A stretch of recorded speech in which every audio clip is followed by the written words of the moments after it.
चाकण किल्ला हा पुणे जिल्ह्यातील चाकण येथे वसलेला ऐतिहासिक आणि महत्त्वाचा भुईकोट किल्ला आहे. या किल्ल्याला संग्रामदुर्ग असेही नाव होते. किल्ल्याची उभारणी बहामनी सुलतानांच्या काळात 15व्या शतकात झाली.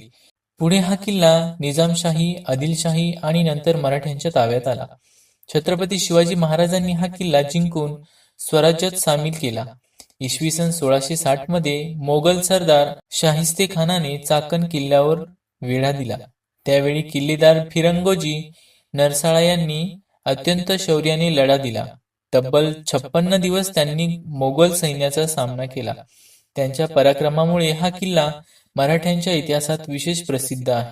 किल्ल्याची बांधणी मजबूत तटबंदी, बुरुज आणि खंदकांनी युक्त भुईकोट प्रकारातील असल्यामुळे तो सपाट जमिनीवर बांधलेला आहे.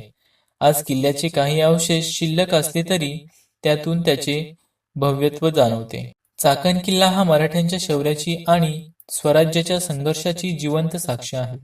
इतिहासप्रेमींसाठी हे ठिकाण प्रेरणादायी मानले जाते. मित्रांनो, व्हिडिओला लाईक करा, शेअर करा आणि सबस्क्राईब करायला विसरू नका. धन्यवाद.